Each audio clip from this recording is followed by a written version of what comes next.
Okay, we'll just give it another minute or so to see if she's able to connect in. Okay. We are ready to go on YouTube at any time that you're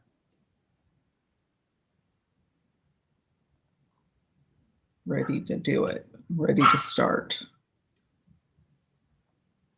Okay, she's back on.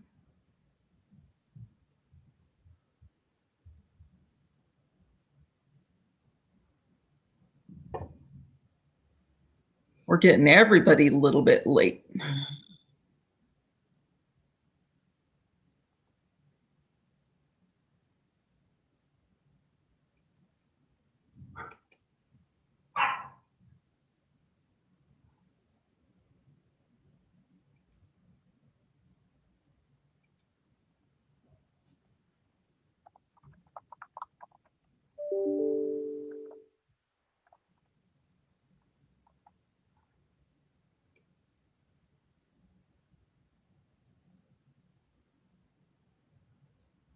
All right, I think we're going to have to begin. Hopefully she'll be able to log in and that Jerry will be able to join us. Okay, so it is 5:34 on Tuesday, January the 5th, and I call to order the City of College Place electronic workshop. Lisa, will you please? Oh, actually, no. Let's do this Pledge of Allegiance first.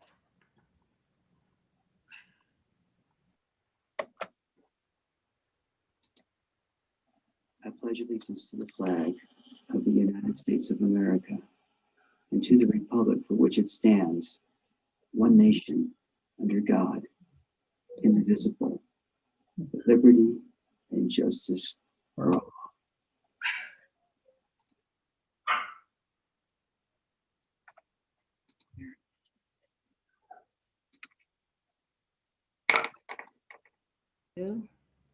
All right.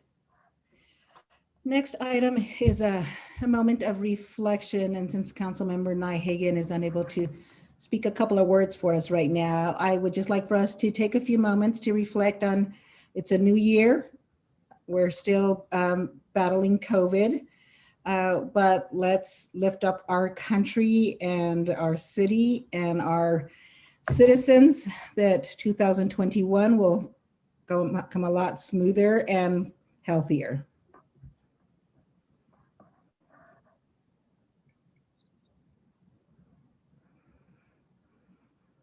Do you want me to do roll call? Sure. Please. Okay. So obviously Mayor Hernandez is here. Councilmember Bobbitt. Present. Councilmember Cleveland. Present.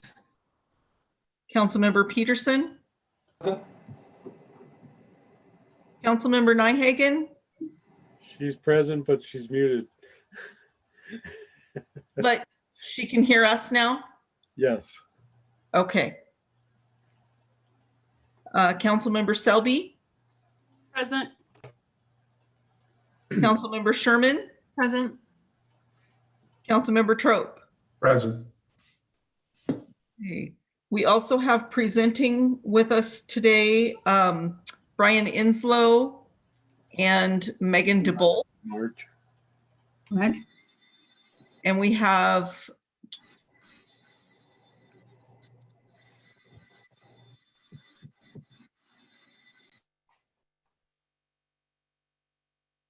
Special Enforcement Officer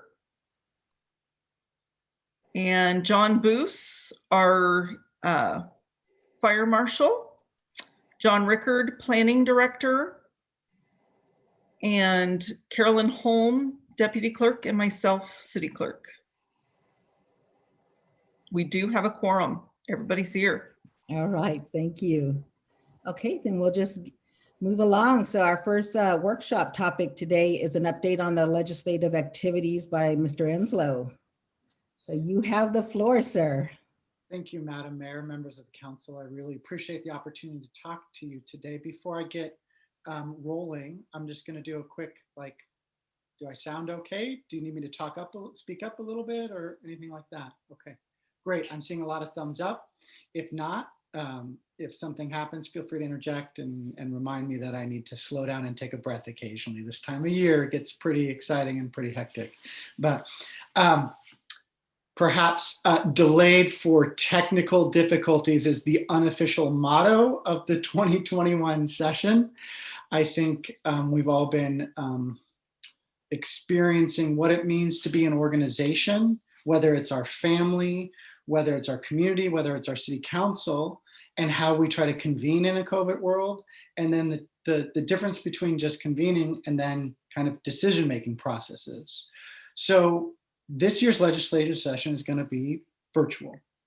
There will be a few members from each respective chamber and each respective caucus in Olympia to help with like the facilitation of what I would call the machine, whether it's the bills and amendments and kind of the technical process of what it takes to run the respective floors when it's appropriate to be on the floor. But otherwise, most members will not be either allowed in the Capitol building or be, quite frankly, like they will be respectfully requested to stay home.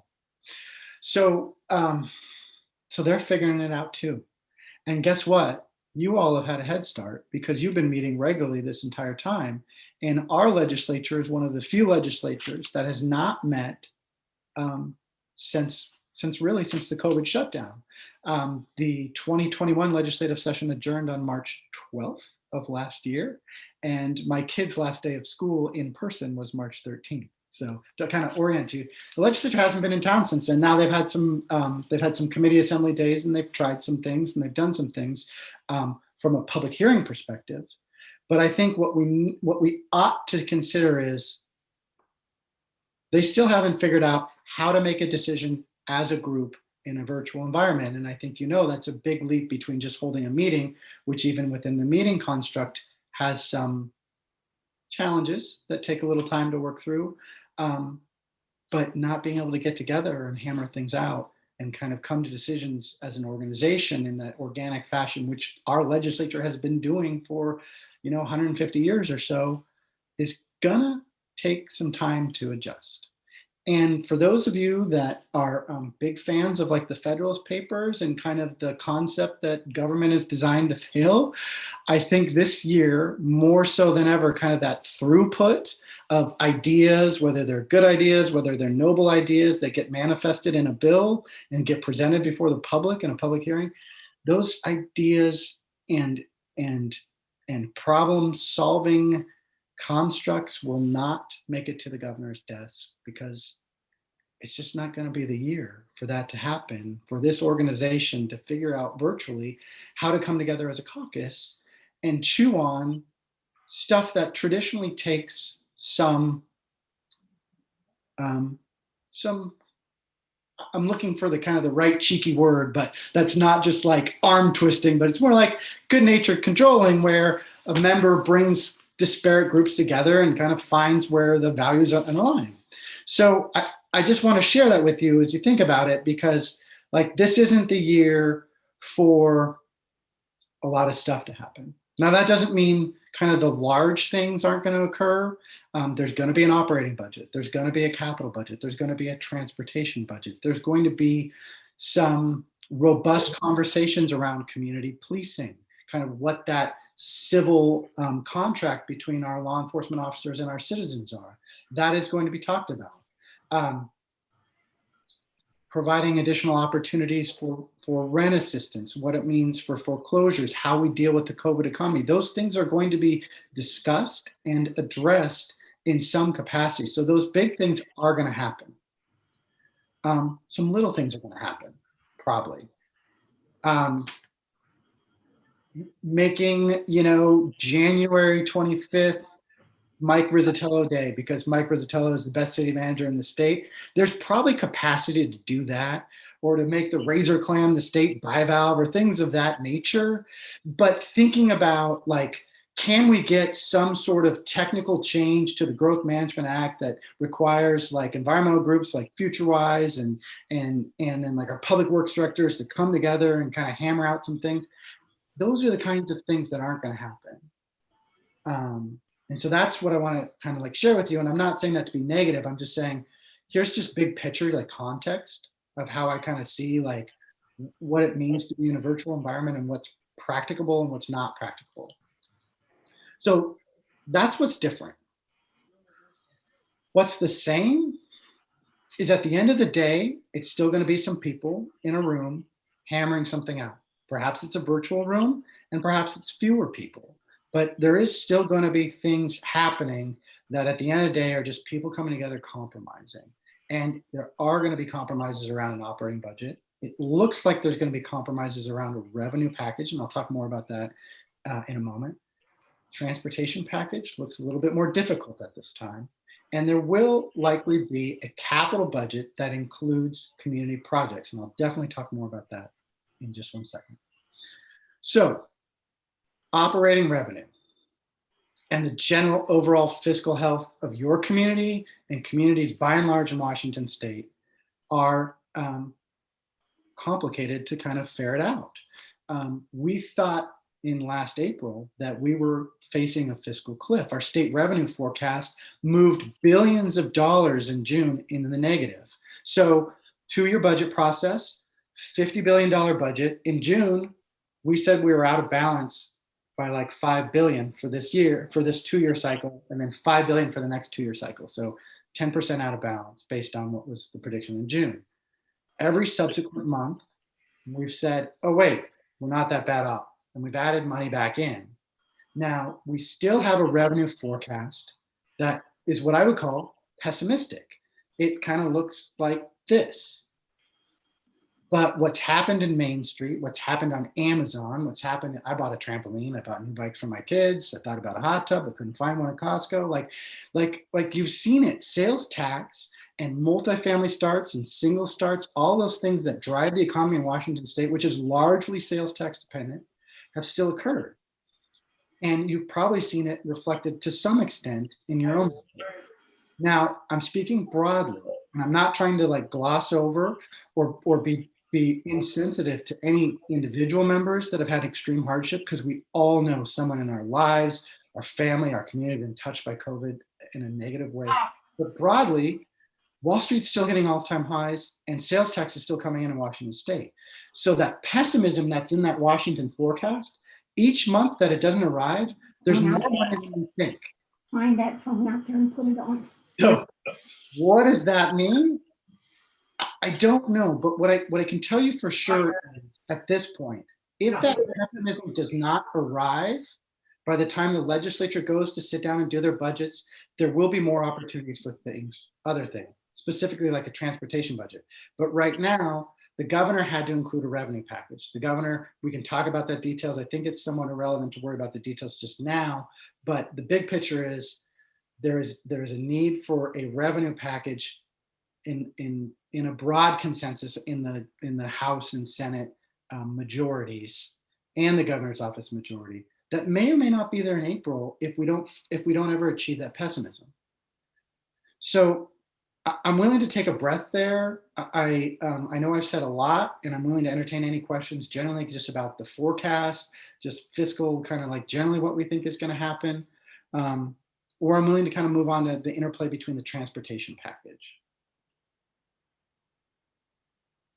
I'm not sure if I'm allowed to call on people, Madam Mayor, but I do see Council Member Selby has a question or a comment. Councilmember Selby. Thank you. This is actually more of a process question. What kind of arrangements are there for people to have the short 15-minute meetings with their legislators that we were able to do before? One could argue that those opportunities for the general public are even more available, because now your members are just doing this in Zoom and they're not necessarily being in person. So you don't necessarily have to be in Olympia to meet with your members. And you can work through me in order to help like schedule and facilitate that, or work through Mike through me. And however, I don't want to misstep in protocol, so I apologize for that. But I am a resource, and I certainly, that's something that I do make available. I would say like I'm going to have to compete with more people.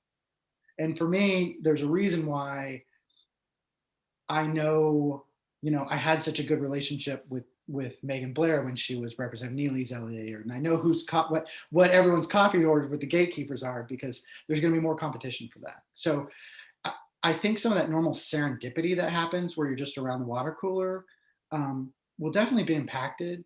And I think you have to think of it more as like a project manager aspect, and just say, okay, I need this to happen here. So now I need to start thinking about these steps and being a little bit more organized and a little bit more on top of the schedule.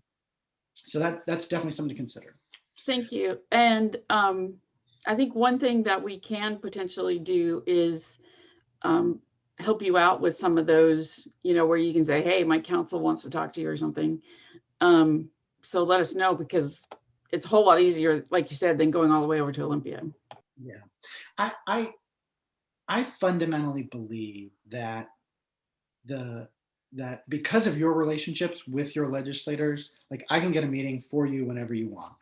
And at the end of the day, you're elected by the same citizens that they're elected. And I think that is the source of your political power.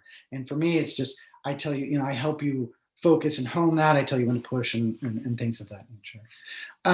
I want to transition back, just a conversation about the capital budget or the transportation budget, because that is obviously one of the priority items on your agenda, the completion of the 4-laning of US Highway 8 or Highway 12, excuse me. Phase 8 is what we're looking for funding of that highway. I think going into this year, there was some momentum. The Senate in the prior biennium had put forward a package, had advocated for a package that would have included the next phase of funding, and it's listed there as a priority. The House spent some of this interim working on that. We still haven't seen a proposal from the House, and we still haven't seen a projects list from the House. There had been some speculation that the House Transportation Chair would provide that before session.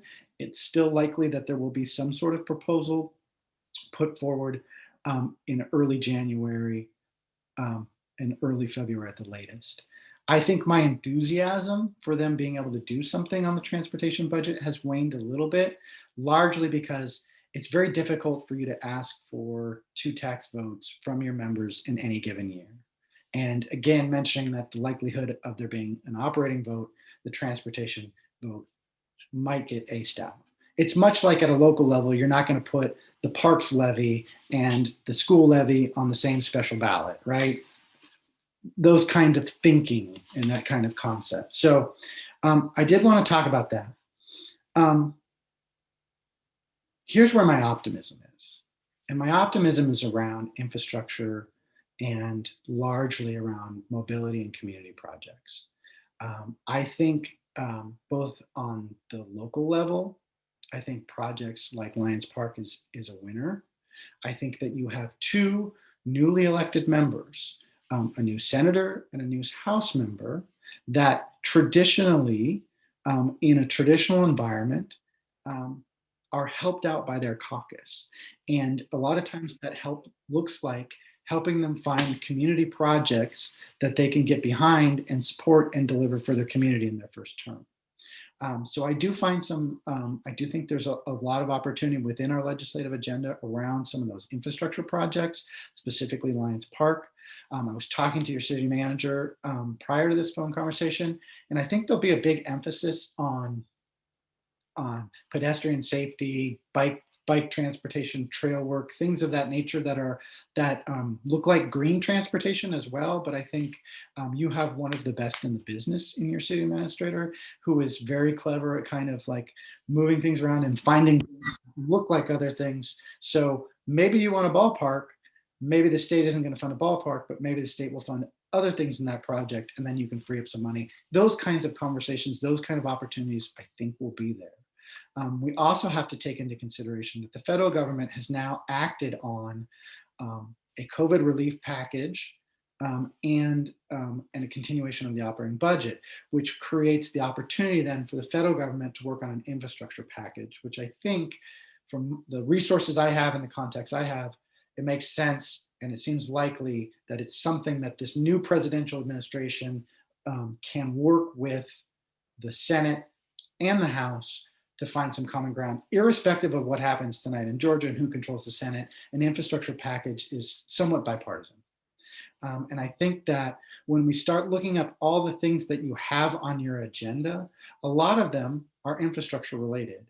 And one of the conversations I've had with your staff is, and your staff has done an excellent job, is let's get everything fleshed out and queued up.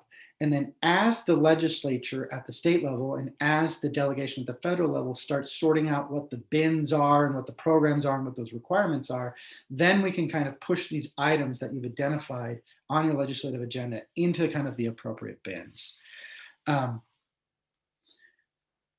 So that's where I think, generally speaking, it's going to be hard to push policy through. We have some thorny policy issues that are on our legislative agenda. Some of the things around public records traditionally have been hard. Some of the things around the property tax cap, some of the things around GMA have traditionally been hard. And I think those are going to continue to be hard. But the pieces that we have on our agenda around human services, helping our most vulnerable populations, helping our kids and our communities, and then also some of the things around infrastructure, I think is where the real opportunity is. And as those things start to crystallize, I'm going to work with your staff and you to really then communicate with your delegation where we needed them to push and when we need them to push. I'm looking at the time and I'm looking at my notes, and I'm thinking I covered most of the things that we wanted to talk about, Mike, but is there anything that we talked about that I have not hit on my notes that I would be remiss not to hit? Really, the only other thing is having to do with the wastewater treatment plant, the interplay with that project. Yeah, and I think one of the things on our agenda is supporting the Public Works Trust Fund and the and kind of the revenue sources that go to support that. The governor's budget that was released that has some influence and sway continues that investment.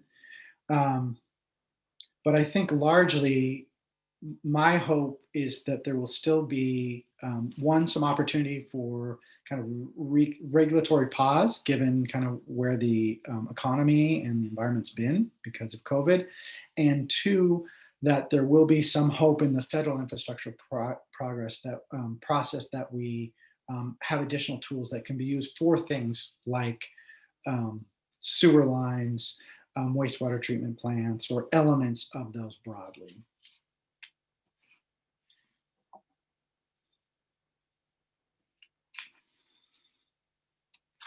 I know I covered a lot of things. I wanted to be as tidy as possible.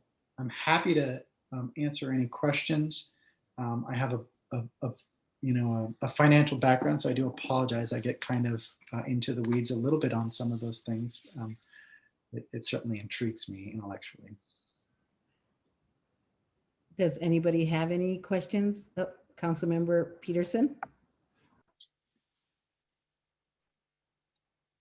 Brian, other than the reduction in capital projects, a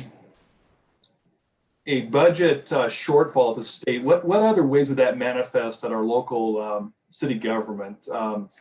We've had this discussion internally. Typically, it is just capital funds. Severe shortfalls, and we're not looking at that. I understand that, but how would that manifest itself locally? There's a lot of different ways to look at that, and just quickly, the capital budget is at the state level is a function of a couple moving pieces. One is there's a statutory debt limit. So if you do reduce like how much just general fund the state, how much cash the state spends, that does reduce your ability to issue new bonds because you bump up against your debt limit. It's obviously a function of interest rates and then a function of the cost of construction. A lot of moving pieces in that, and it's hard for me to say exactly where we're going to land, but I will say the governor's current budget proposal, which does require new revenue, which is not something that's just assumed and doesn't have a lot of politics around it. I'm not trying to be insensitive to that. I don't want to say that's assumed in any manner, but the governor's budget proposal spends $5 billion, so roughly 10% more than the current biennium. So I don't think that debt limit calculation is impacted. As we know, interest rates are still really, really good. So I think your capital capacity is good there and there.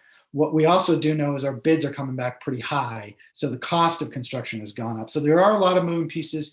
It's hard for me to tell you exactly in my crystal ball, but I think broadly, I think the capital budget's going to be okay. The operating budget has a couple ways in which kind of the relationship of federalism and the roles and responsibilities of the state versus the locals are shared or funded. And that's a really wonky way of saying like, who does what and who pays for what, right? And this is cliche, but when the watering hole starts to go dry, you look at the other animals a little differently.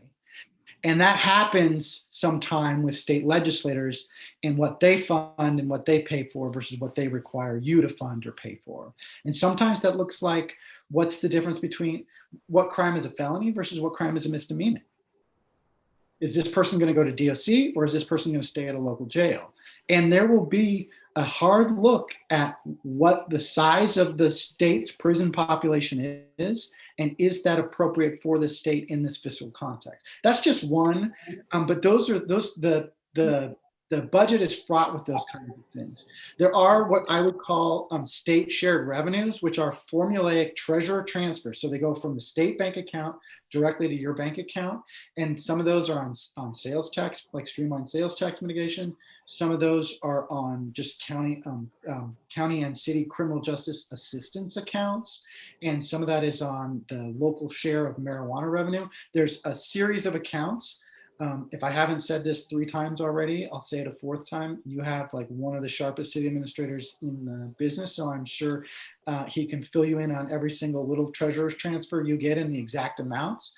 But those things traditionally have been threatened. Things like the real estate excise tax dollars that go in to fund the public works assistance account and future local projects and local low interest loans. Those dollars in the past have been when they were basically, they're part of those, they were used to help with the McCleary settlement by and large. So those are the things that tend to like squeeze out, like where that partnership with the state starts to become you shouldering more of the responsibility, whether it's in the policy aspects of the doing or the fiduciary aspects of spending the money on it. So all kinds of places. So far, the governor's proposal maintains what I would say kind of that current bargain, if you will. And there's not too many places where I'm feeling like we're getting threatened, but there's still lots of opportunity between now and April for that fiscal cliff to hit that I keep anticipating and the forecast anticipates, but isn't there yet. Thanks, Brian. Yeah. Any other question or comments? All right, I don't see any, Brian. Any last parting words? Just, it's a privilege to represent your community. I appreciate all of your public service and all of the work that you do. It makes my job much easier. So thank you very much. And I really enjoyed my time, and I apologize for not being there in person, but obviously that's not a possibility. So. Well, thank you for being here and joining us. Yeah, thank you. All right, so we're going to move on to the next topic, which is the Blue Zones project, which is going to be shared with us by Megan DeBolt. Hi, good afternoon, good evening. Oh my gosh, it's evening. I know it's been a long day here. Hello, Mayor Hernandez and everyone. I am going to figure out my host capacity and get my screen shared. I don't want advanced sharing options. I just want regular. Just a sec.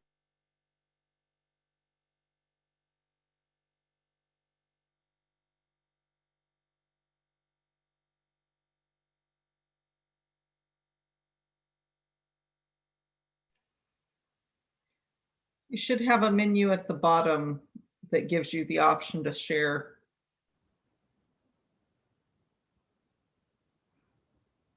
I can't tell if she's frozen or she's just very. Looks like still. she's frozen. Okay, there she is. Okay. I did something wrong there. Just let me try this one more time. I'm just going to share my desktop. I was trying to share an application. There you go. Okay. I think we got this going now. Maybe. Well, I'll just get started. It's just an opening slide. But good evening, everyone. It's nice to see all of you. I hope you're well, and it looks like most of you are safe at home. I'm Megan DeBolt. I'm the Executive Director of Blue Zones Project, Walla Walla Valley, which includes the city of Walla Walla and College Place. So thanks so much for having me here tonight. It's really my honor to be talking to you.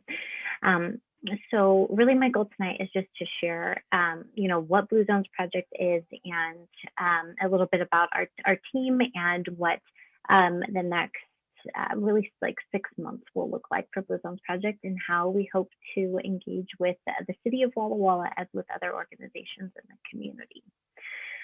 So Blue Zones Project is a community-based well-being improvement initiative designed to help people lead longer, better lives by making healthy choices easier. It's really the ultimate public health initiative and is really close and dear to my heart. The Blue Zones Project initiative is all about making healthy choices easier for everyone. It's really that simple. And we do so by promoting simple improvements to the environments where we live, work, and play, which I'm sure you've heard that before, where we live, work, and play. And these improvements are based upon learnings from Dan Buettner and his team of researchers. And so Mr. Buettner is a National Geographic Fellow, and he has several New York Times best-selling publications, some of which you can see here. He has a couple more coming, I know. But he identified 5 longevity hotspots or blue zone areas with the highest concentration of people living to 100 years or older. And these longevity hotspots include Nicoya, Costa Rica, Sardinia, Italy, Icaria, Greece, Okinawa, Japan, and one that is most closely probably relatable to the Walla Walla Valley is Loma Linda, California, home of one of the largest Adventist communities in the world. And amongst these Blue Zones communities, individuals are 3 times more likely to live to 100, and a healthy 100, not a medicated, life-supported 100. And on average, they live 12 years longer, 12 more good years than the average US citizen. And through their research amongst these communities, they identified what we call the Power 9, which are for living life longer and better. And these Power 9 include, so these are common common denominators amongst all of these different Blue Zones communities. One is that they all seem to move naturally. They get out and they kind of walk, or they just do things actively throughout their day, not necessarily join gyms and things like that, but they just have a pretty active, passive lifestyle. They have a right outlook. So they have a time, designated where they decompress or de-stress and downshift. And they tend to have a strong sense of purpose, the reason why they wake up in the morning. All the Blue Zones community also tend to eat wisely. They eat a pretty healthy diet. Many of them only eat until some of them practice something where they only eat until they're 80% full. They eat a largely plant-based diet, and some enjoy a glass of wine at 5, or all do enjoy Friends at 5. And then the bottom of the pyramid here is they all connect. And I think that's one of the most important things, especially now during this pandemic, where we are all in a sense experiencing a degree of isolation, maybe a greater degree depending on your lifestyle or where you work or underlying health conditions. But having the ability to connect with others, and so they often put loved ones first, a family first approach.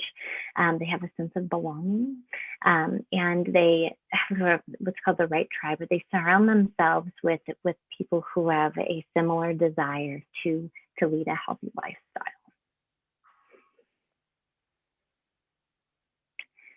And so the Blue Zones Project works to improve what we call the life radius, which is the area around a person's home where they spend the majority of their time. Blue Zones certified communities that have populations with greater well-being, improved health outcomes, reduced costs, and are places with increased civic pride, which I know the Walla Walla Valley already has a great deal of civic pride, and economic development. And so in terms of, and this is I had to update this slide, I'm sorry, I had provided you all with a different slide, but our number of Blue Zones communities has changed.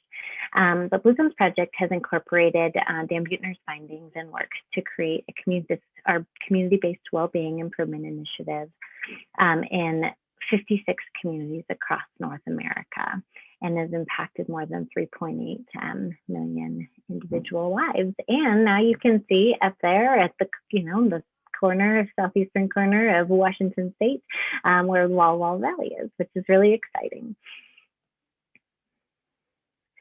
So something that's really amazing about Blue Zones, and something that I greatly appreciate, is that it's very organized and structured. And so we have several key milestones in an entire project timeline that we are following pretty much to a T. And right now we are in what is called the foundation phase. So that is the second pillar here. In 2018, actually, we started what's called the development process, where we had the preliminary community leadership presentation, October 17th, 2018. I picked Tony Buettner up from the airport, and we went to Reed Campus Center at Whitman and did our first Blue Zones community presentation. We had over 200 people there. It was so exciting. And then that following January, we brought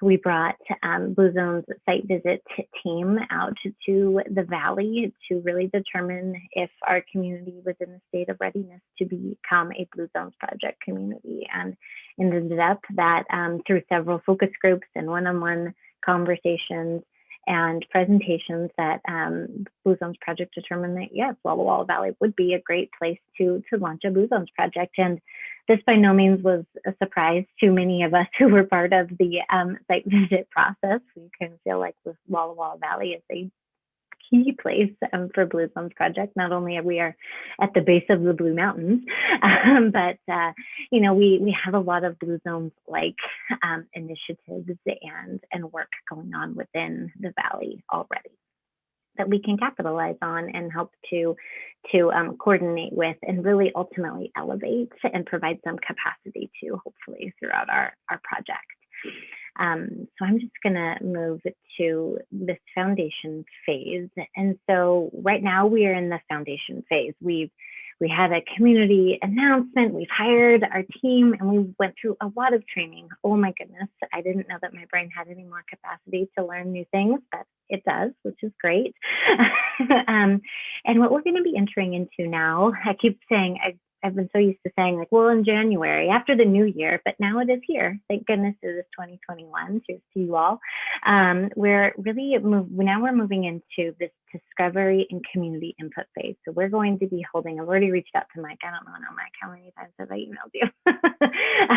Several, to meet with key community stakeholders, with the Blue Zones Project team, national team as well, to gather information so that we can create what is called our community blueprint, which ultimately is our strategic plan for our 3-year transformation project. And we will use all the conversations and information that we glean over January, February, and into March to create this strategic plan, because we know that there's, I know that there's a lot of Blue Zones like work already going on within the Walla Walla Valley. One, I mean, Chief Tamaris could talk a lot about, I know, is, with the Traffic Safety Coalition and Safe Routes to School and work like that, which is very in line with what we'll be strategizing on with Blue Zones Project. I've already been talking with Ruben Hernandez regularly, but to really find what assets are already in the community and being able to work those into our blueprint so that we can help elevate, like as I said, elevate and add capacity to those to really start to move some of those forward with implementation. There's always so much to be done and only so many hands to do it and so many hours in the day to do it. And our team is really going to be here to help move some really, vital and anticipated work forward.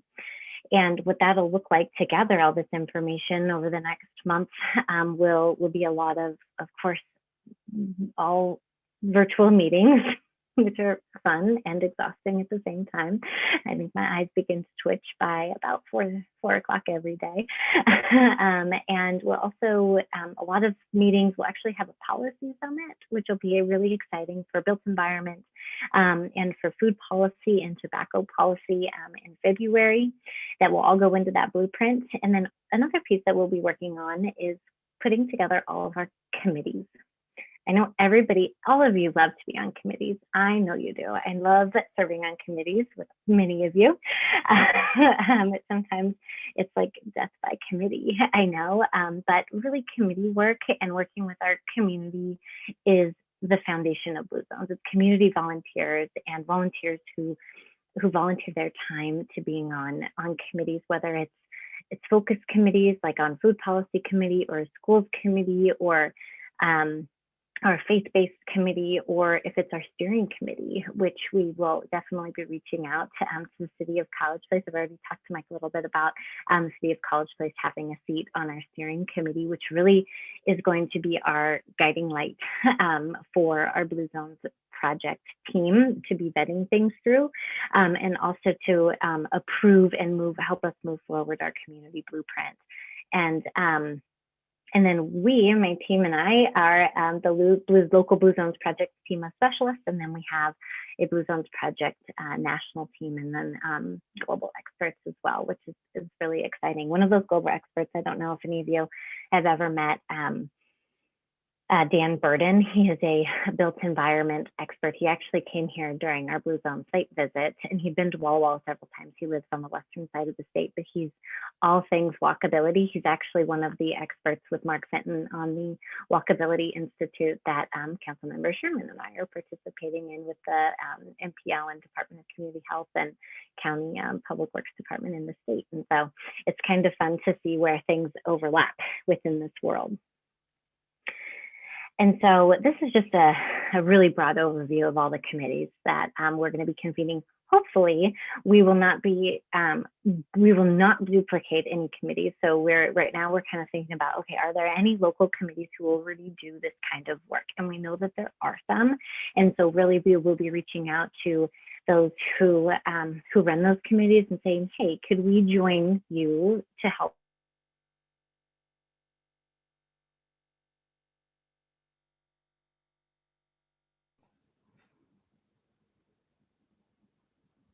I think we lost her, or she's frozen.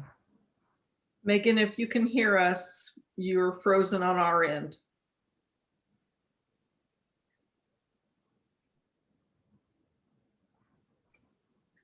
Okay, you're back, but we can't hear you.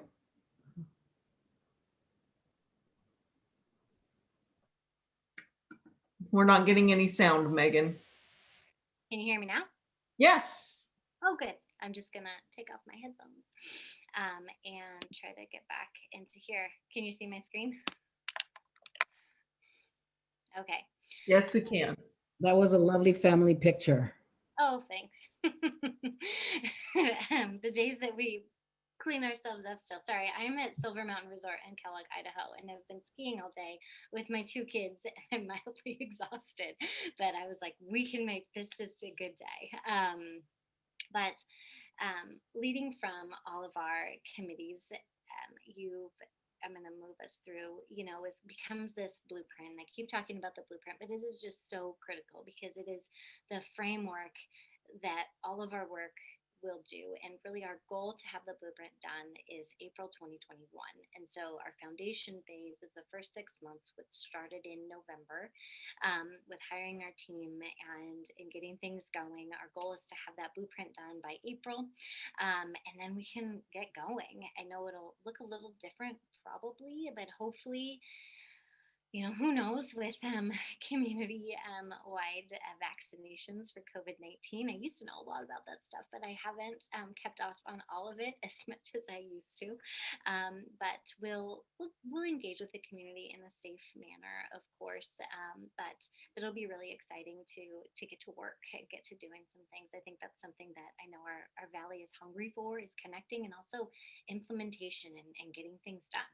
And so that's really what we'll be focused on in the meat of our transformation project, those 3 years of transformation and getting things done. And so I'm just going to introduce my team to you really quick. We put a lot of time and effort into recruiting a great local team. That was something that I know, and Mike sat on our kind of Blue Zones work group committee. We want a local team. We want a team that is going to represent Walla Walla, that knows Walla Walla, and is going to be an asset to us moving forward. So we have Emily Brown, who's our policy advocate, Katie DePonte, who's our organization lead, Rebecca Thorpe is our events specialist, and Kelly Black is our engagement lead. Of course, when you hire a local team, they do come from other local organizations. And so I took Kelly was the communications coordinator with me at Community Health, and we were trying to be really thoughtful about our recruitment, but also I know it will be really successful as we move forward because we've been able to recruit such a great local team who's very passionate about Walla Walla and the Walla Walla Valley and College Place and promoting health and Blue Zones project as well. And so it's always a plus. I think that having a passion for what you do always makes it so you lean in hard and you work long hours and you also then hopefully play hard too in your time off. So I mentioned that we have a core team at Blue Zones at a higher level, and we have this amazing Center of Excellence and Operations team that is there to provide. I've gotten to know all of them very well now. Actually, Margaret Brown, who's down on the bottom in the middle, was a part of the site visit when she came out to Walla Walla and College Place almost 2 years ago now to do our initial readiness assessment. And so she knows Walla Walla. I think she remembered trying to find, they stayed at the Courtyard Marriott in February, and there's a hot tub and a hot tub outside. And she's like, finding a swimsuit in Walla Walla in February was impossible. It's like, yeah, maybe Walmart, but probably not during then. But we have this great Center of Excellence and Operations team to support us for technical assistance, training, HR, business support. I mean, the whole thing. So really our local team is 100% program implementation. We don't got to worry about tracking our budget dollar by dollar. We don't have to worry about a lot of the things that if we were a new startup nonprofit that we would have to worry about, which is really nice. I'll say it's really nice. So far it's been really nice, something that I'm not used to, that's for sure. So really that's what I had for today. I'm gonna stop sharing my screen, and I am happy to answer any questions that any of you may have, and I hope I don't get kicked off again, so sorry. All right, do we have any questions or comment for Megan?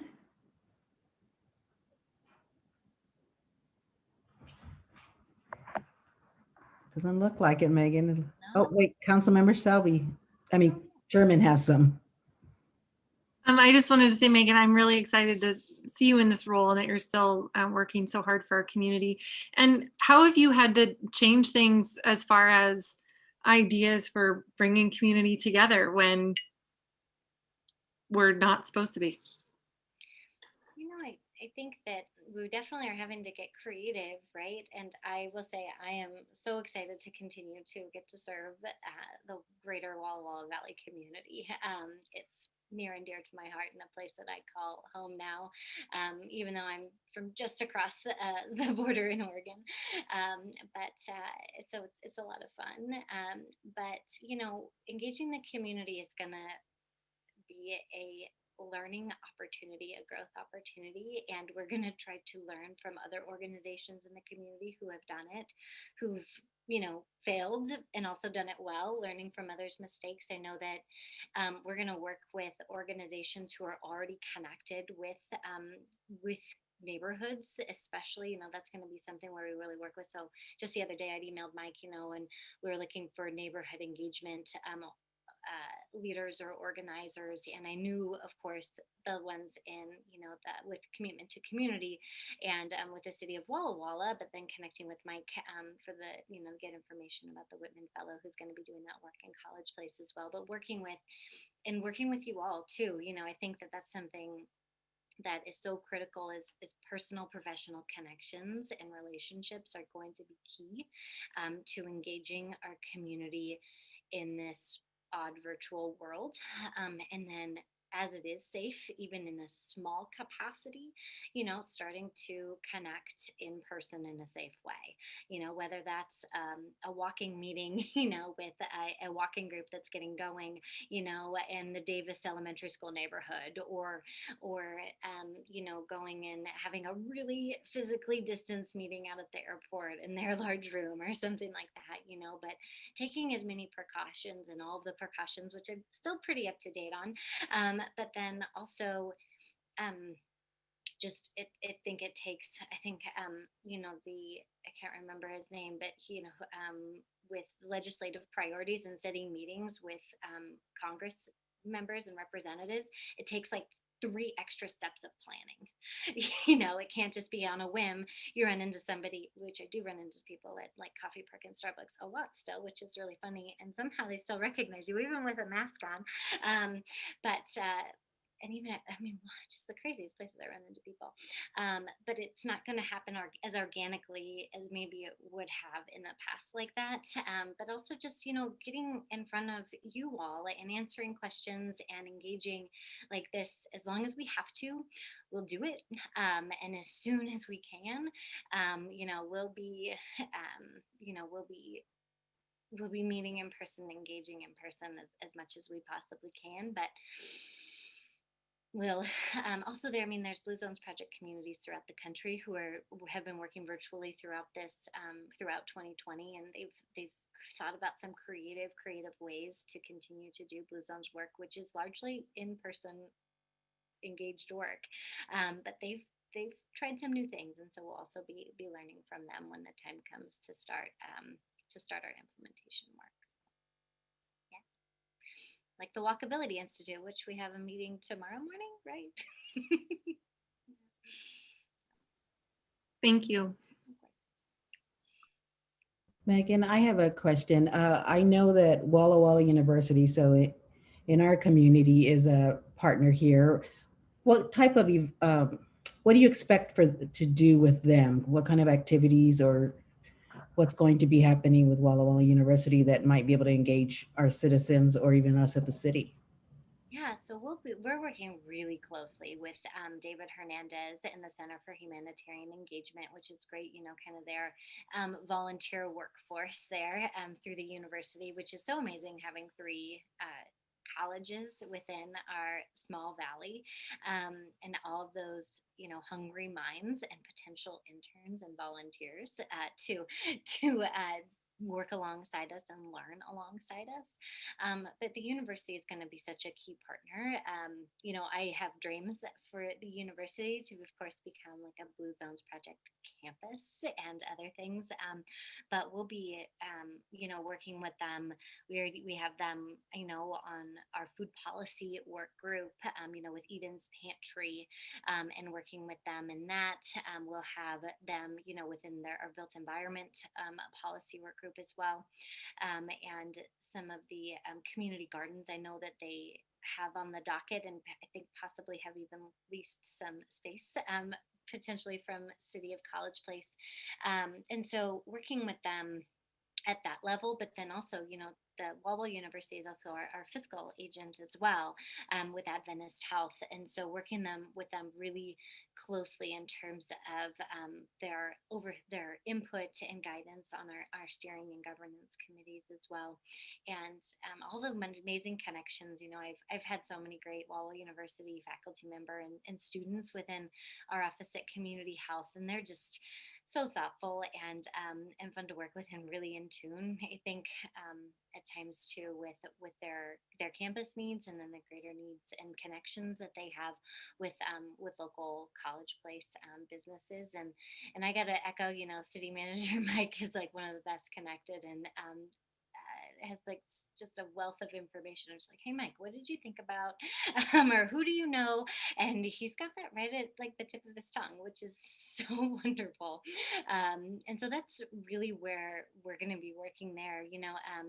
President McVeigh is, Blue Zones Project is at the heart of Walwell University and their core values. And so President McVeigh is really excited to be presenting this here in the Walwell Valley. And I know that they're kind of, as we move through the foundation process and discovery process, and kind of seeing what they will do in terms of like a work site or even a university, but then also as a community partner and an engagement leadership as well. And so they'll have a few different roles to play, and I think we'll tease out their state of readiness for those.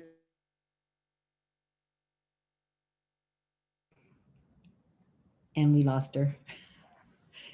This time her voice kept going longer than her picture did.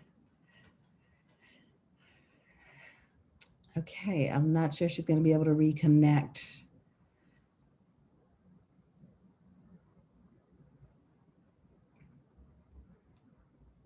All right.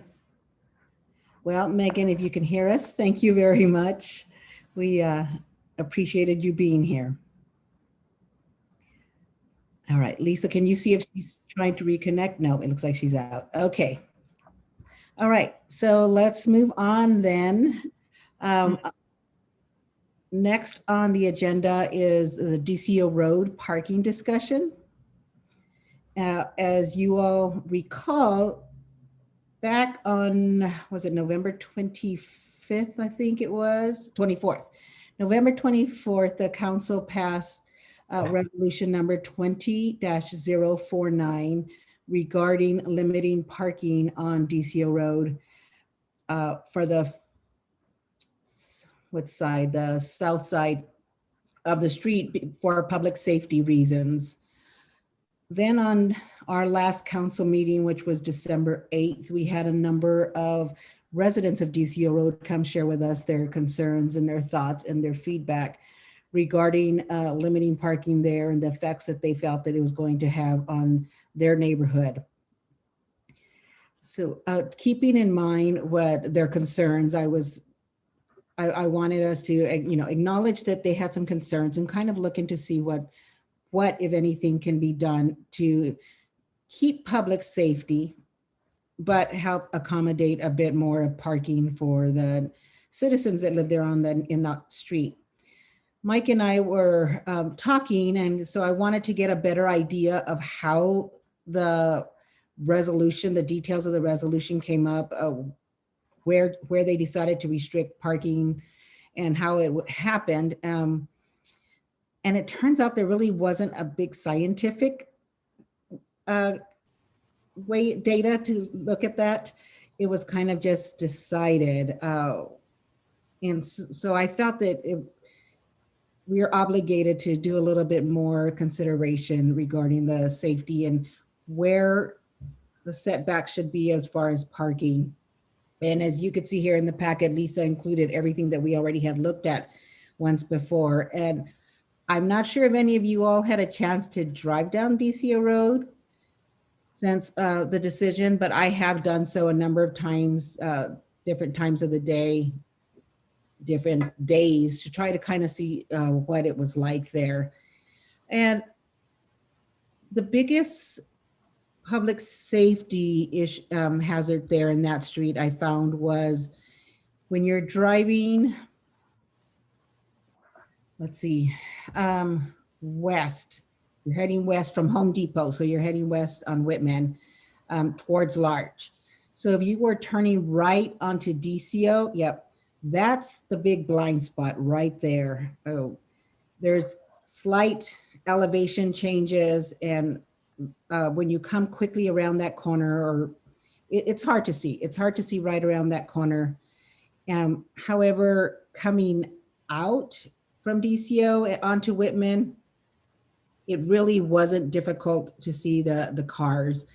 And obviously taking a right hand from DCO onto Whitman, I didn't see much problems. So Mike and I kind of discussed it. We looked at it. We got some feedback, and I wanted the council to consider amending the resolution to where we definitely still need to restrict some parking there. However, my recommendation for us to consider is not restricting parking on the west side of the street, so the southwest side of the street. And no, that's, yeah, over there, right. Not restrict parking there, but keep the restrictions on that east side, the southeast side of the street. That's the dangerous area that has limited visibility and could cause potential safety issues should somebody be driving too fast, if they don't really make a complete stop and look for traffic. I found that even if a car was parked on that west side of the street and nothing on the east side of the street, it's still safe enough to, when you get to the corner, to have two cars there. It doesn't impede traffic there. We obviously do not want it to turn into a one-way lane or one-lane street, and that is what happens when there's cars parked on both sides. It's that I observed a number of times myself. So I wanted to bring it up for discussion and for consideration that perhaps at the next council meeting we discuss amending the resolution, but I'd like to just kind of hear any discussions, anything you considered after hearing from the citizens. And Councilmember Trope. Yeah, I'm on the transportation committee that got the report from the consultant that I think led to this decision. At the time, that seemed like pretty low impact. So I was surprised when I heard the people come back. I think those meetings were announced publicly and all that stuff. It's not that kind of issue. I think if we're going to bring this back to council to discuss, or bring it back to the transportation advisory, we ought to personally invite the people from that street there to be part of that discussion, and also have the consultant.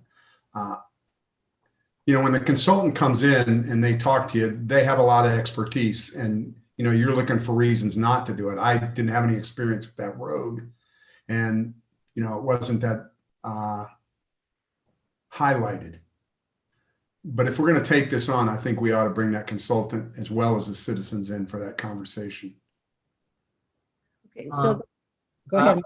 Yeah, I would just like to add some because there were several things on the UTAC agenda for the DCO road memo. The memo was basically prepared from citizen complaints on the north end of DCO, and then a memo the chief of police prepared. There was no consultant per se on this one. Thanks, Mike. I didn't know where, I had assumed it was part of that big 3 or 4 hour meeting we had with that consultant. Oh yeah, that was the College Avenue transportation study. That's separate from the, Okay, thanks, Mike. In any case, I think we ought to have them be a part of this to make sure that. The consultants? Not the consultant, I mean the citizen, the residents. Okay, so, and just so I understand, what do you think is going to be different? Because we understand, we already heard from them that all but one felt that there was no danger at all and that that they didn't want any limited parking. And then we had the one citizen who felt that there was some dangers when in the right situation, and she was correct, in the right situation, in the perfect storm, when there are some larger trucks that park on that corner, and a number of them. So I could see when the occasion does come up that it is a pretty dangerous safety issue. If you're in a smaller car, you have to look around those trucks to see what's coming. And to look around, you have to get in the middle of the road. And if somebody's turning right off Whitman, they're gonna go right into them possibly. And Councilmember Selby. I just wanted to agree with Councilmember Trope, because although we know what they said, having the chance for them to react to what we see after we've looked at it some more, even if we don't end up going with what they want, I think it will make it a lot, they'll be a lot more willing to accept it, put it that way. Well, and they'll be heard. I just want to make sure that we're not wasting their time. That's my thing, that we have already heard their view. And if it's not something we're going to consider of opening up the whole road again, I just want to make sure we're very respectful of their time and their thoughts. And Councilmember Trope had his hand raised, and then we'll go to Councilmember Cleveland. I mean, just to reiterate the point that I think Melody and I brought up, if they don't want to waste their time, they feel like they've said it, they won't come. But the concern I have is at the beginning of that of their session, when they came in, they said, hey, we didn't get notice of any of these meetings. And we all know they did. So extending an invitation in that regard, so it doesn't feel like we're doing something behind their back, is where I'm going. You know, if they don't want to spend their time, if you're on the north end of the street, you know, you're voting, you want to keep the change. If you're on the south end of the seat where your businesses are, you don't want the change. So, you know, whoever shows up is going to at least be heard. Fair enough. Okay. Okay. Lisa, did you have something to say before we go to Councilmember Cleveland and then Councilmember Peterson? Yeah, I just wanted to let you know that I did notify those people that spoke at that meeting of the discussion on the agenda for tonight. And I do believe we do have some of them viewing in attendance. Okay. So I just wanted to let you know that I did take that step and make sure that they were personally notified about this meeting. Yes, thank you.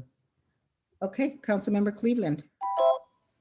I guess just a couple comments and a couple questions. I do like the idea of extending an invitation and letting them participate in discussion. And you know, having big change around your home is, you know, upsetting. I think change is hard in a lot of circumstances, and involving them in the discussion. You know, if they have a couple questions, and you know, I don't recall that they stood. I guess. Sorry, that's what I thought. But I just like the idea of including them there. The other questions I have is if is there parking on Whitman that is available just around the corner? And then the other question I have, you know, to whoever might know, what obligation do we have as a city to provide to parking to residents, if any? So just a couple of questions, if anyone can answer those.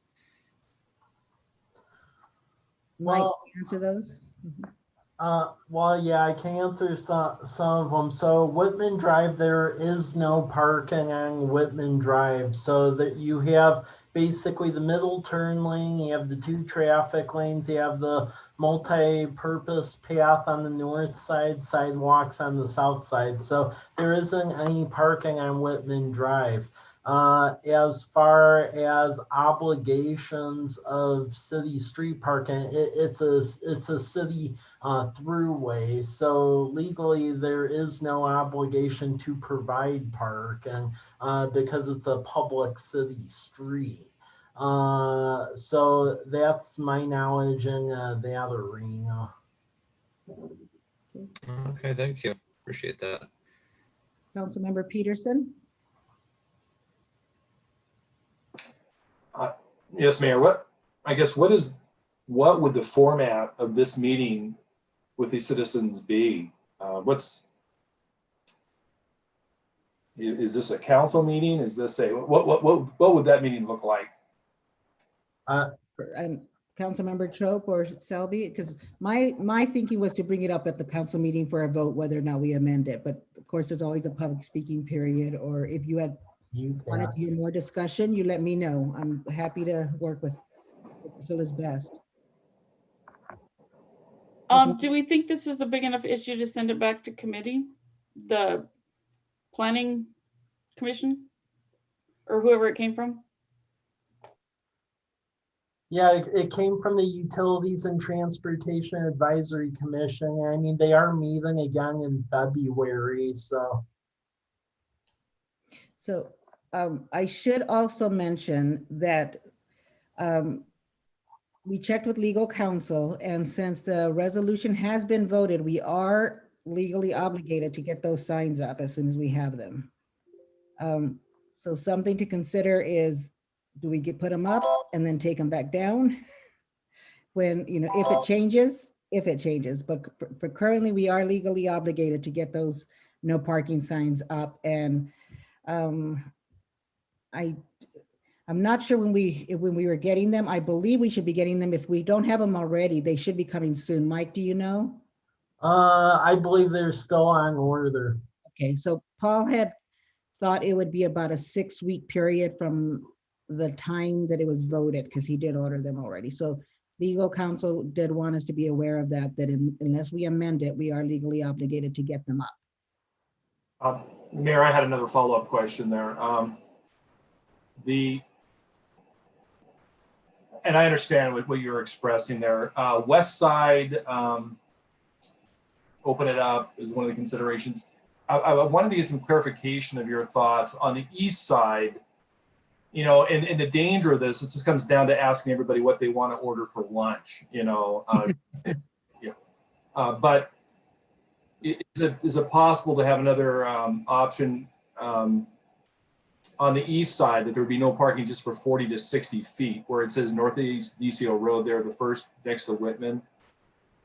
Your concern was, and mine, I think, driving through there, is the traffic coming down Whitman, that blind spot, versus, and I understand your statement also about the fact that it then turns into a 1-lane road then north of there, perhaps, correct?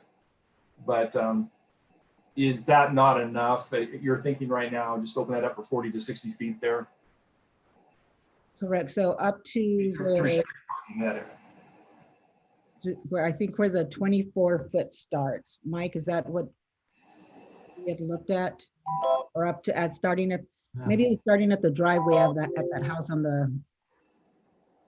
the west side. I think that's what we were looking at. But it's the 24 is width, correct? I'm just saying that, correct. Right. Correct. That's correct. So we could look at how far back 60 feet is. Yeah, and there's nothing magical about that. I'm just guessing that might, I'm just saying, would that be, I guess that's something to think about. We're not gonna make a decision tonight on that, but whether that's a consideration is to open the mouth up a bit for the safety of entering and exiting Whitman, but anyway. Sure, yeah, no, I do think it's a fair thing to consider. So, sorry, my cat snagged me. Right now, as approved, the parking restrictions began how far back? Mike, could you remember how far back that is? Okay, so I mean, as it's written, let me get the document here. So I mean, as it's written, basically what ends up happening is that the restrictions are for, in essence, both sides up until, let me see here. So yeah, no parking from the part where it's like up to 28 feet wide. The thing is, when you actually measure out the road, the part where it gets out to 28, the taper is actually a lot further up DCO than it appears. So getting it to where it gets to like the 28 feet, you're almost on the driveway of the first house to the west, and then it very quickly gets up to the 34 feet. So that taper is much further up the road than from the Whitman. So I think what the mayor was like getting at conceptually when analyzing that is maybe for the safety of the blind spot going north on DCO, keeping the no parking on the east side where the condos are at, but then allowing parking on the west side since you're going down and you can see Whitman appropriately. So when you go on that overhead map, you can see that. But that taper is much further up DCO toward that Andy Lane. Okay, Councilmember Sherman and then Councilmember Selby. So I guess to go back to what Byron was saying earlier, and since none of us are road experts except for maybe John, do we want to use the consultant for this? Because I agree with Lauren that we're all going to have a different opinion of what needs to happen, and that's going to potentially differ from what the residents want. Or I guess it just feels a little like I don't know that we're going to come up with the same solution here or what we're even looking for. Mike, what's the expense of getting the consultant and timeline? Because again, remember, we've got to get those, we're going to have to put those signs up pretty soon here. So I could talk to DKS consultants. They did like the College Avenue study for something like this. It would probably be around like 2,000 or so. And they could probably come up with something. I'd probably say like maybe 2 or 3 weeks, since this is like basically a half a block issue. Okay. Okay, Councilmember Selby. Well, and that basically fits with what I was thinking. Number one, given the timing issue, that we probably shouldn't send it back to the commission, but that we should deal with it ourselves. But that what we really need is to have like 2 or 3 options that are viable, that are put together by staff or staff plus consultant, because it looks to me like, you could say no turns from Whitman onto DCO would, make a difference. If you can't turn right or left onto the road from Whitman. Right, but that is a through street. I said that is a through street though. So limiting turns. Turns it into a one-way road. No, off of Whitman. Right. So, if you want to get there from Whitman, you do like you did before the road was put through, or was a through road, or not have it be a through road anymore. Just block the end is another option. Anyway, so I'm just saying, I think there's a number of options that we could look at that would be low cost. That, but I agree that it should be staff or staff plus consultant that actually comes up with justifiable options, because we shouldn't be just going by what we eyeball during a meeting. Right. Well, it's not necessarily, again, it's driving down there and seeing what really is the public safety, where the taper's at, where cars are parked. But that's exactly what happened with the transportation committee. They just kind of threw a number out there. From what my understanding, it was not based on any type of measurements. So that's why I wanted it to reconsider. Councilmember Cleveland, did you have your hand up? I did briefly, when Selby mentioned like maybe just cutting off the right turn lane, I was just gonna mention that, you know, people might turn right anyway. Yeah. But Okay. so that might not necessarily be viable because people will look around and be like, all right, I'm going, I don't want to go around the block. Okay, Councilmember Bobbitt. Yes, I did, after all the feedback from the residents there, I did go and drive that, and I didn't really find it as difficult as it was kind of presented to us when we made our vote.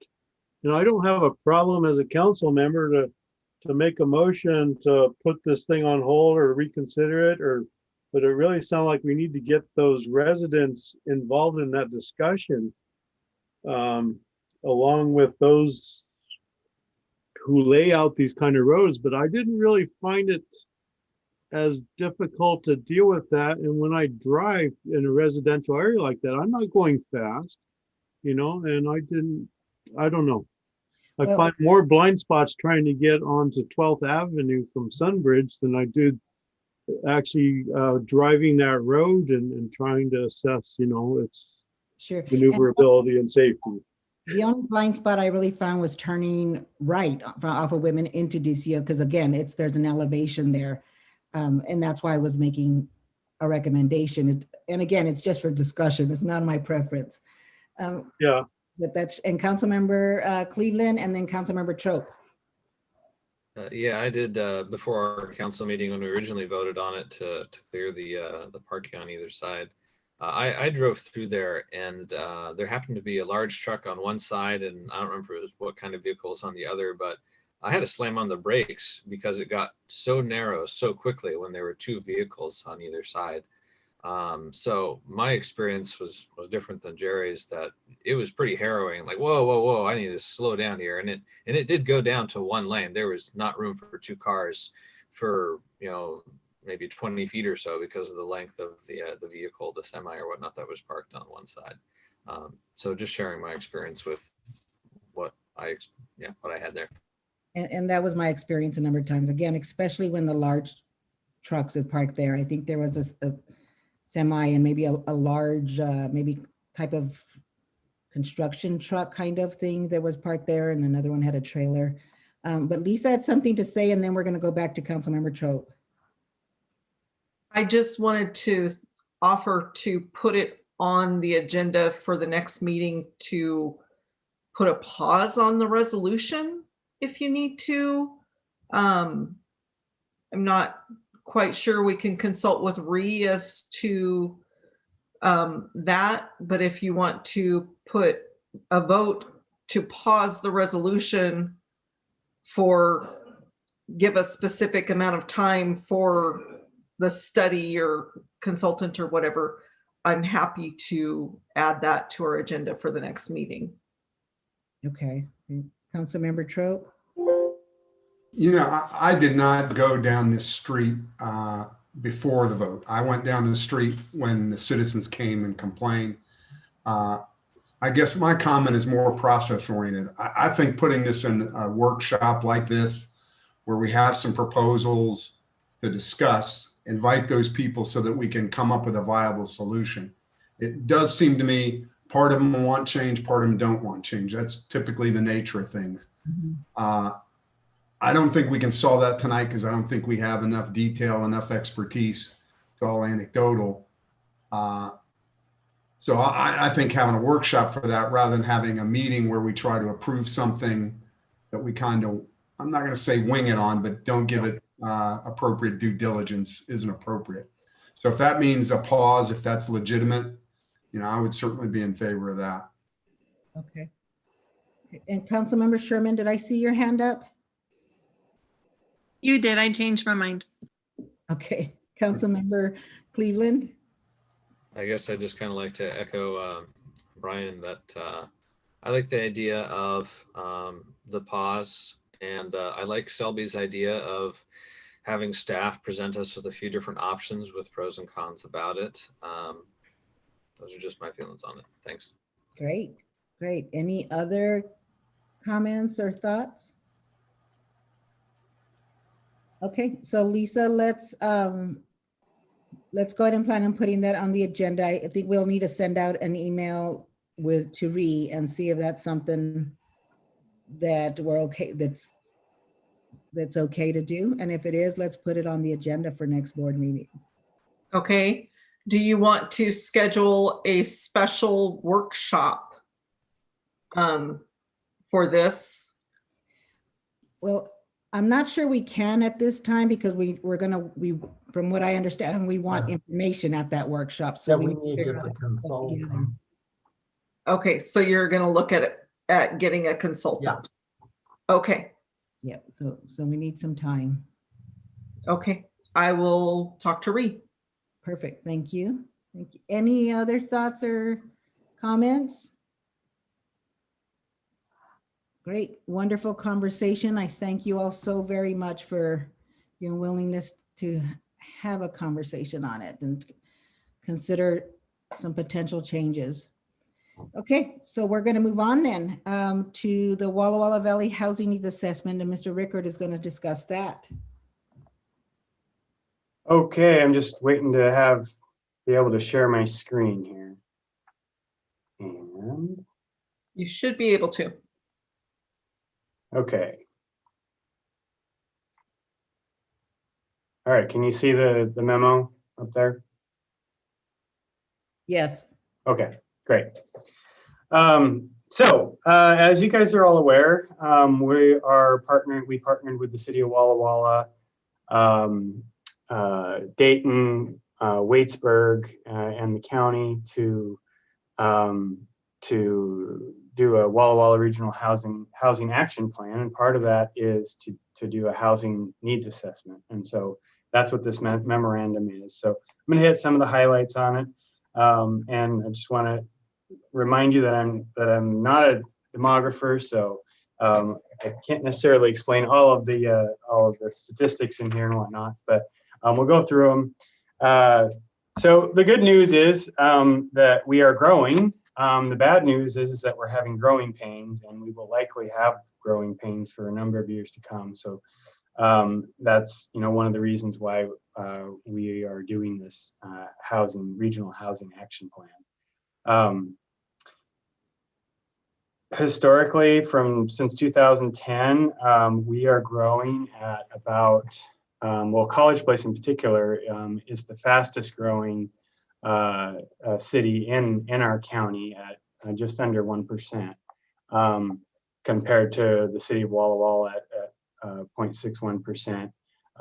But it's still much lower than the state's average of 1.33%.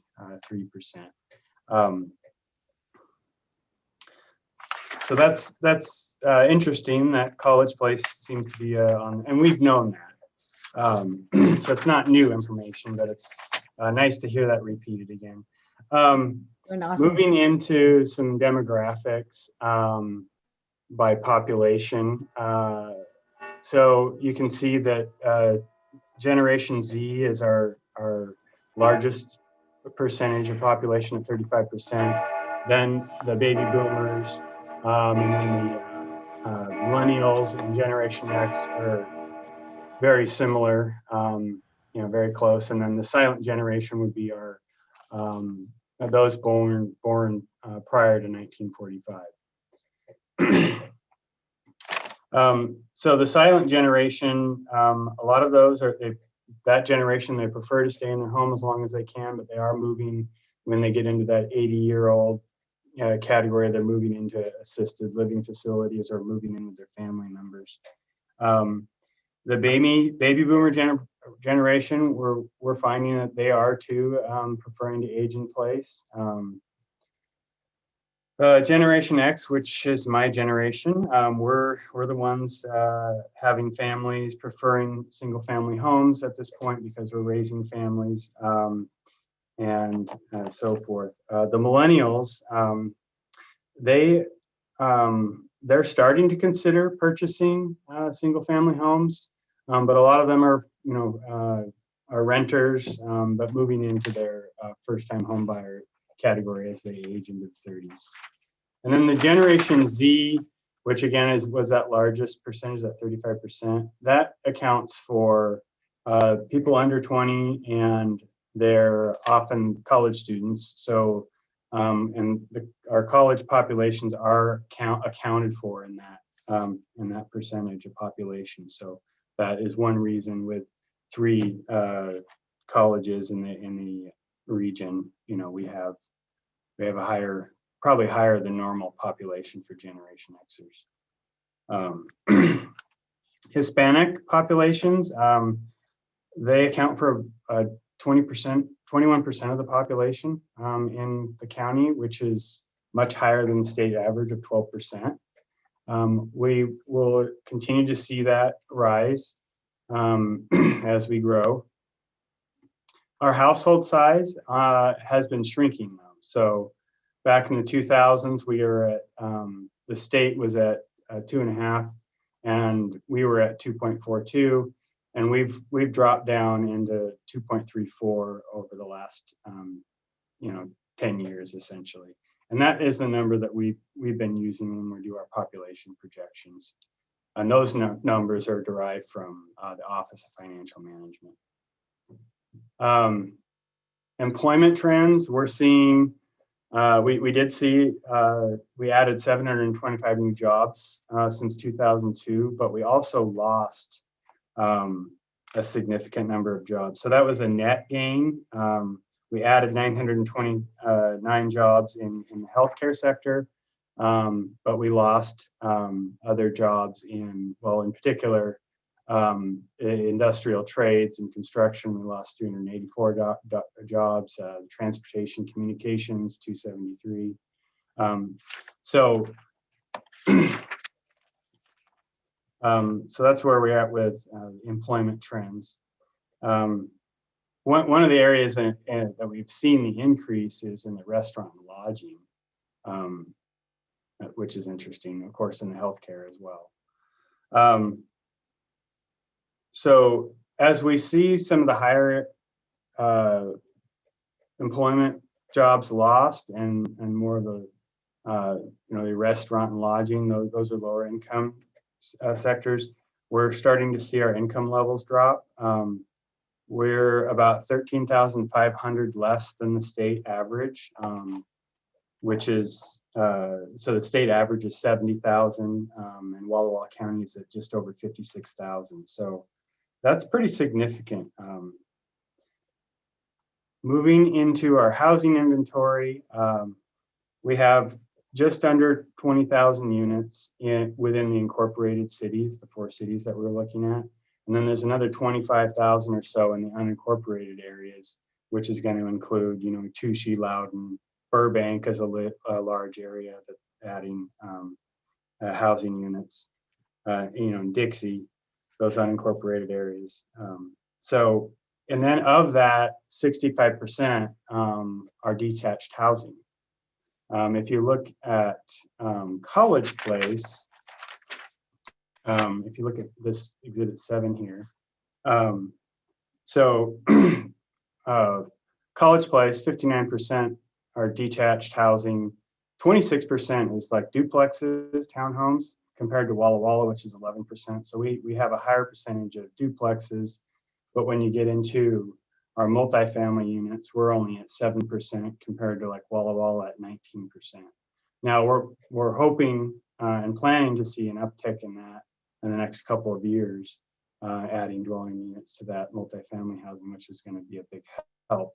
But I don't know if that's going to equate to affordable housing based on the products that we're seeing. And then you can see again some more information on the household size, average size. Housing production. So we're seeing an increase in population, but our housing production is not keeping up with the demand. Over the last, the last 5-year window, we've lost a significant, we've been producing less and less essentially. And in College Place in particular, for instance, so, last year we issued 51 permits, and this year we issued 22 for 2020.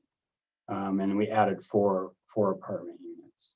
So, and I'm expecting that to drop even more on the single family side next year.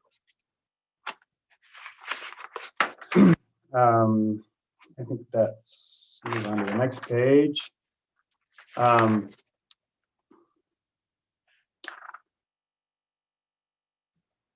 So we're starting to see some displacement as well as we add housing units. Not a lot, but over that 10-year, 8-year period, we lost 161 units due to displacement in the region. And those were in the areas where we see the demand under apartments and manufactured homes. Those tend to be the affordable housing units out there. And then we get into the tenancy and vacancy levels. So 69% of our population is owner occupied, single family homes, and then another 31% is renter occupied. What this is equating to is very low housing vacancy rates, where the region is at 3%. You want to be in the 6 to 7% range to have a healthy market, healthy housing units that are affordable and good rental market. College Place is, so 3% is regionally, and then when you actually look at the individual jurisdictions, we're at 0.7% for the vacancy rate. Dayton's at 1%. Waitsburg's doing fine, but there aren't jobs there. Most people don't want to live in Waitsburg. And Walla Walla's, not doing great either. So these are terrible numbers, absolutely terrible numbers. And then home prices and rents over the since 2013, so 18 years worth of data, we've seen an increase in the median home price of nearly $93,000 for home prices. So that's a huge increase.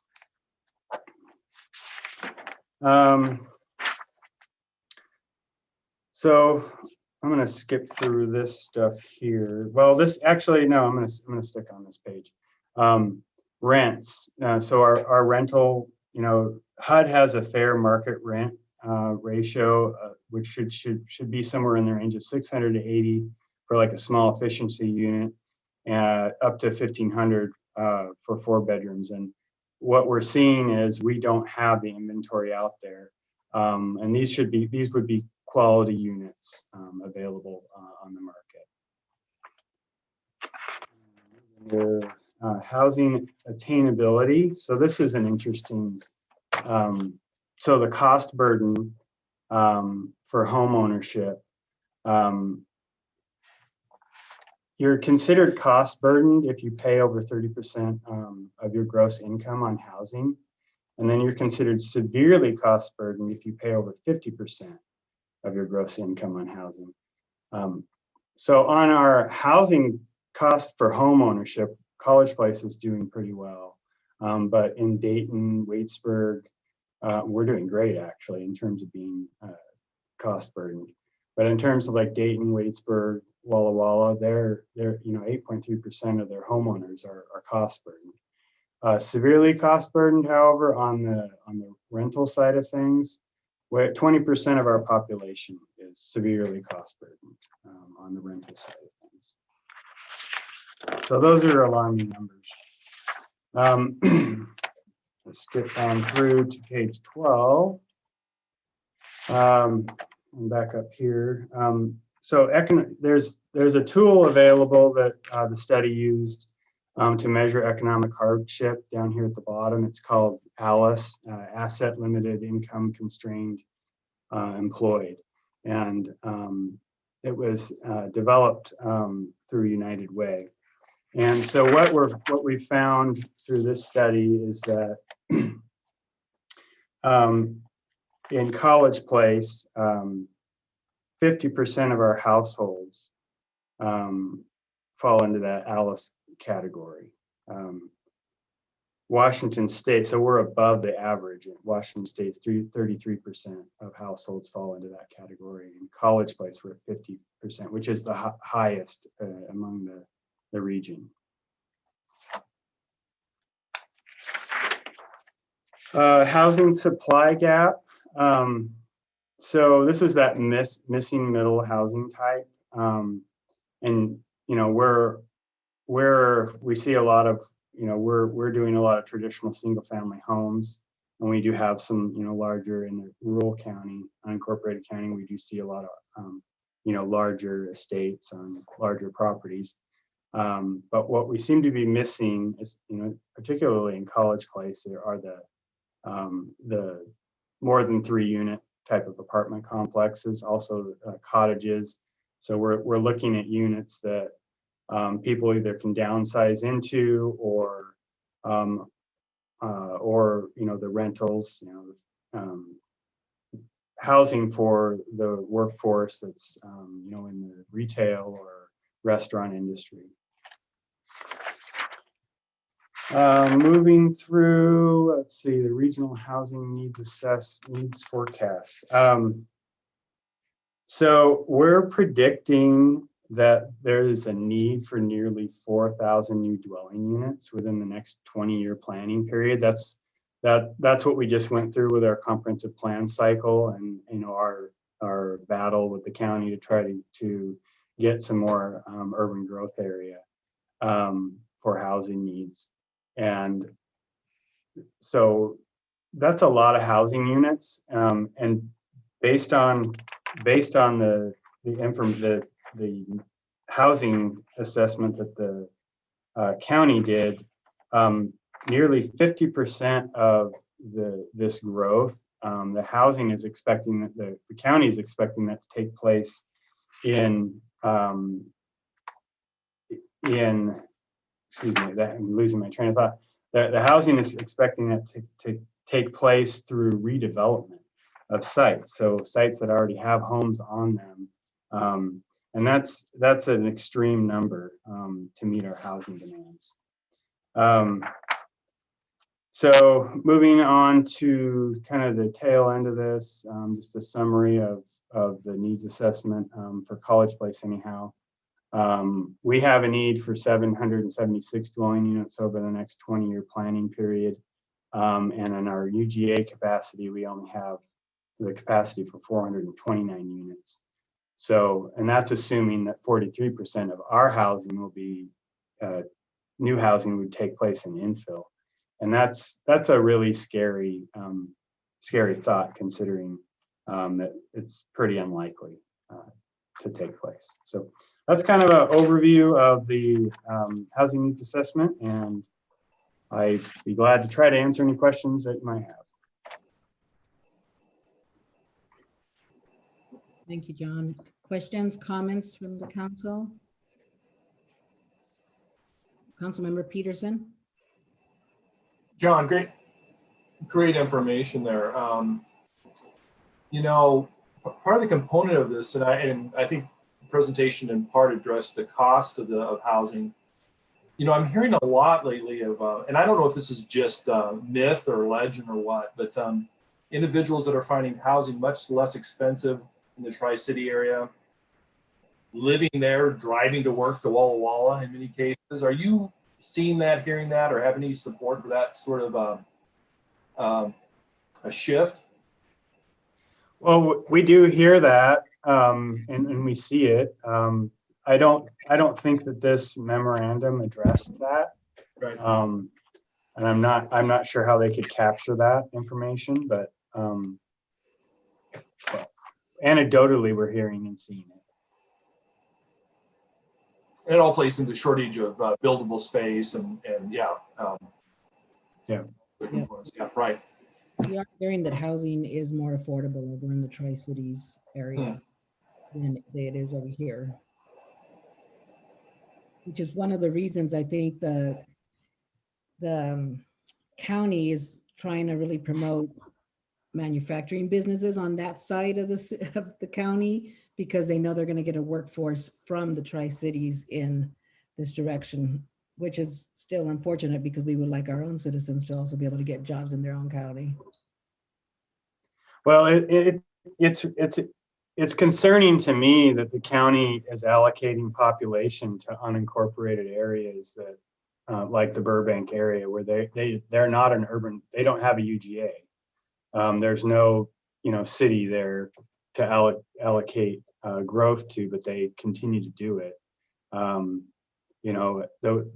The way they've been determining how much we grow is we're basically somewhere around 13% of the county population. Therefore, we get 13% of the growth, and I can see how that makes sense. Back in '94, when you were trying to figure out how to allocate growth when we first entered into the GMA, but over the years, the county should be weaning themselves off of allocating the unincorporated areas growth and making the urban areas account for more of that. So, our goal, although we're 13% of the population, the county, hypothetically, let's just say maybe we should be 30% of the population in the next 40 years. But that's not how they're doing their allocations. And so this is going to be a good tool for us to use, not only for the regional housing action plan, but it's also going to be a good tool in our toolbox as we negotiate with the county on the revising the countywide planning policies that date back to 93. That kind of help us, that guide us on how we determine our population allocations going forward. Councilmember Peterson. I'm sorry, John. Have we had many? What's the building permit activity? Maybe pre-COVID or even during COVID, we changed the requirements for like what would we call it? The small home, the mini home, the miniature home in the buildable lot size, if that agrees. Are we seeing much activity there at all, or? We're seeing a little bit of activity. I'm trying to move back to that slide that had the housing units over the last decade or so. I think we've issued 3 accessory dwelling units this year. Accessory. Yeah, and we'll see that happen again next year, I think. We've just run out of. I mean, Hayden Homes is done basically. We're going to have another, I don't know, 10 or 12 permits that'll finish out that subdivision, and they're going to build some of their Y-size products. That's their cottages down there along 4th. But they're not going to add a lot of units. So we're basically waiting, getting lift station 7 installed and getting a residential subdivision going out there on the Christensen property. And then, that's kind of it. We got some onesie twosies here and there, but not a lot of no new subdivisions coming on in the horizon. So kind of scary. Thanks, John. Councilmember Selby. Will this information, would that make it possible for us to open our comprehensive plan? Because I know that we got shot down on saying that we needed a bigger UGA. So can we take this information and say, see?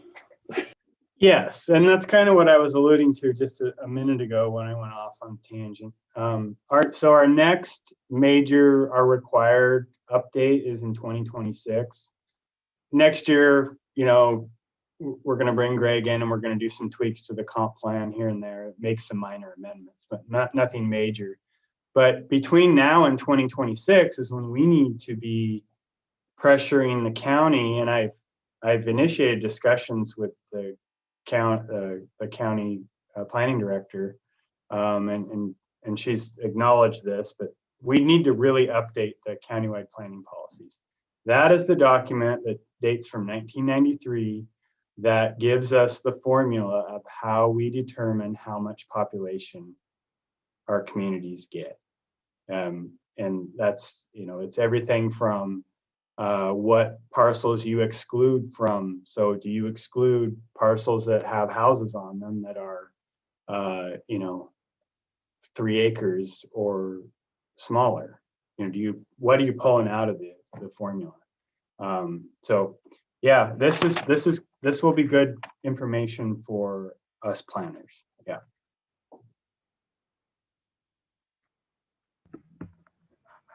All right. Any other questions or comments other than how scary this all is?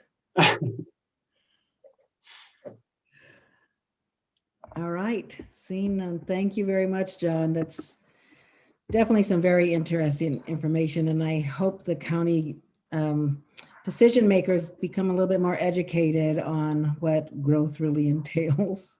Well, and thank you for allowing me to present this to you. I really, it's not a big document. I really encourage you to actually read through the whole thing. I mean, I glossed over it just for the sake of time, but there are interesting numbers in there, and it's great information that you can throw out there when somebody asks you why housing's so expensive. Yeah, it's really important to our future and to the future of our citizens. And one thing I'm really concerned about is as our youth grow, they're unable to afford living in their own community, so they leave. And of course, that's a whole cycle, because then that affects the job force and what kind of companies want to come here, what kind of retail establishments if the people are gone. So it's a vicious cycle starting from the housing. Yep. Okay. Thank you. Thank you very much. So Mike, you are up to discuss the Cascade Natural Gas franchise. Hey, thank you, Mayor. So this is relatively straightforward. So Cascade Natural Gas, they had a 20-year franchise. Franchise allows them to operate in public rights-of-way, so streets, sidewalks, general right-of-way, things like that. The nice part about our franchise process now is unlike how it was historically, we passed that franchise code a couple of years back. So pretty much when you put together these franchise agreements, now it's basically a plug and play of the various codes that are within our code book already. So it's basically a boilerplate. So throughout this, you'll see references to our chapter 12.08 excavations, and then chapter 20, which deals with the various processes of operating a franchise. And Cascade Natural Gas, they are the provider of natural gas within the city limits. This franchise is basically for a 10-year agreement, and that's within our franchise code, that time frame. Historically, Cascade Natural Gas has had a 20-year franchise, and prior to that, it was like a 30-year. It's really good how our new code has it about 10-year, because you know what, processes and basically the way they do business, things change within a decade. So go multiple decades on an agreement isn't necessarily a good thing, because language should reflect current practice. So yeah, this will go forward at the next council meeting. This was discussed with the officials over at Cascade Natural Gas, very easy to work with, and they were supportive of this. So with that, that is what I have on this topic. Any questions or comments? That was just a little too short session, so we need to get some questions. Get some comments or questions in there to like just stretch it out a little bit. No, I'm being facetious, sorry. It's been a long night. Okay, so any questions or comments for Mike? All right, Mike, it doesn't look like it. Thank you very much for preparing that for us. And I know you've been working on this for a couple of weeks now, so thank you for that. Yeah. I know it's taken some going back and forth to get it to this point, so thank you. Okay, so that is the end of our agenda. Before we call for, I think I saw Byron do a little happy dance, so I was gonna say before we adjourn, is there any other questions or comments anybody wanted to close with? Okay, do we have a motion to adjourn? So moved. Right, do we have a second? I'll second. Okay, Councilmember Cleveland. if there's no objections, the meeting is adjourned at 7:27 p.m. Thank you all very much for your time. I know it's been a long night. Have a good night. Happy New Year, everyone. Happy